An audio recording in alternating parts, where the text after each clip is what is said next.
Salary negotiation is a really important topic, but can be an intimidating one.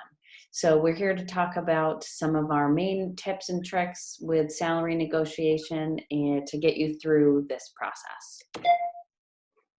The first thing to recognize about this is that it is a process. So, there are going to be different steps along the way, and preparation in this is going to be really important.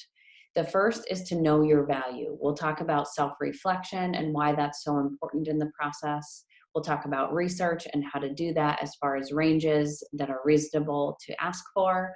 We'll also talk about strategy and specifically communication. And then an important part of this is going to be practicing. So just like interviewing, negotiating gets more natural and easier the more that you do it.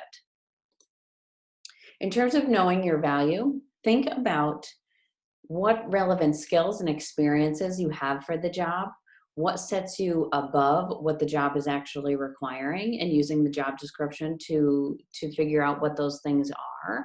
And then to do some thinking about what you've done in the past, whether it's an internship or while you were volunteering, when you're working before. What are the measurable results that you've been able to deliver for other organizations? That's really going to allow you to prove yourself as part of the application process and prove that you deserve more money in this negotiation. Self-confidence is a huge part of this as well.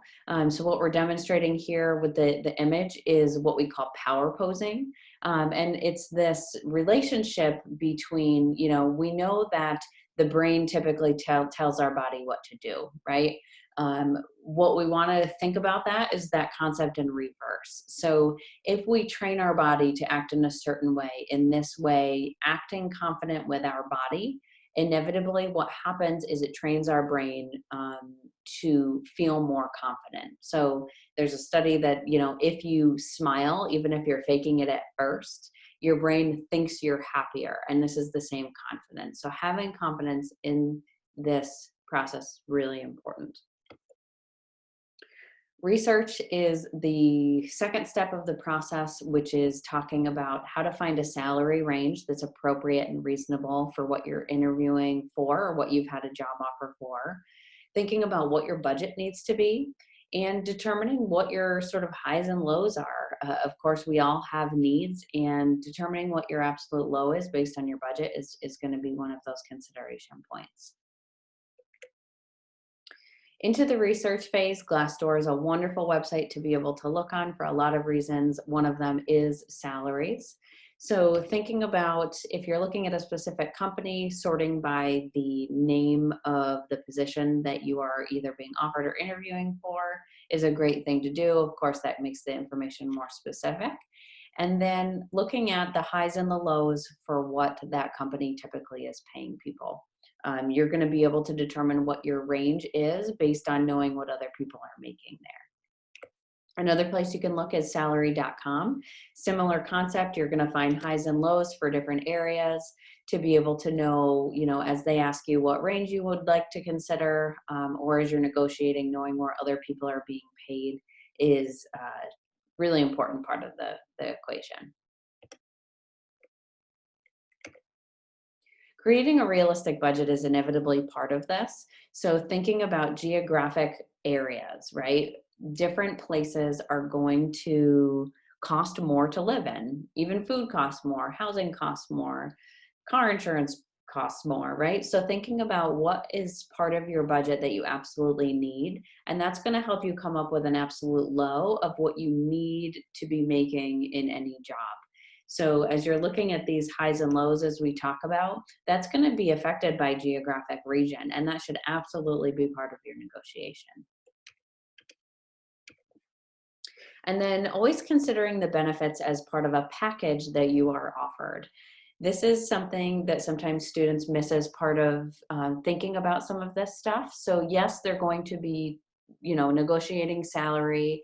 We also want to think about things like health insurance, leave, whether it's sick time, personal time, vacation time. Is there opportunities for professional development? These are all negotiation points that you can think about as part of the process.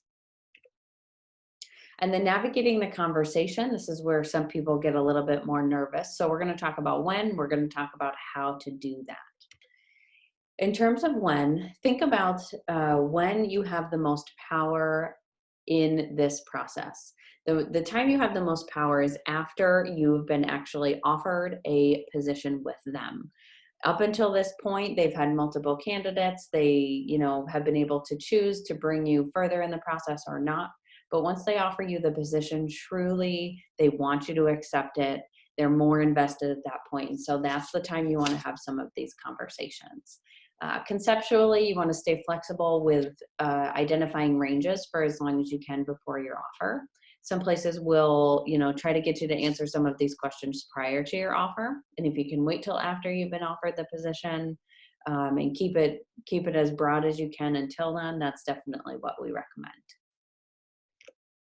In the conversation about salary negotiation, you want to show positivity, show gratitude and excitement, and talk about and emphasize why you're a good fit for that position. It might have been a week, 2 weeks, 3 weeks since you actually interviewed. We want to remind them why you are truly a fit for them before we get to the point of asking what you're going to ask for, with questions like, is this salary negotiable? Is there any room for movement regarding this salary, right? Those are open-ended questions where they can share their thoughts with you. And then reinforcing. So again, reminding them of your value, closing it out so that you're really, showing confidence in this process, and also keeping things professional. So although salary negotiation has a lot to do with what our needs are, am I going to be able to pay my student loans? Am I going to have enough money to live? Things like that. Those are things that we know are part of the equation. But in terms of this salary negotiation with the potential employer, you want to keep it professional, keep it about your skills, and keep it positive. This is a sample of some wording that you can choose to use. Of course, it would have to be adapted. But again, starting with positivity, I would love to make this work. Here's the reasons why, right? I connected in the interview. I love the company values, really spell that out. Considering the salary falls a bit under the average for this area, so showing that you've done your research and emphasizing the skills that you are going to have, right? Based on my experiences, skills, and knowledge, you're wondering if there is room for negotiation with salary, if there will be professional development funds available, if the company helps with public transportation costs. This just gives you a little bit of structure that you can use to help with your salary negotiation.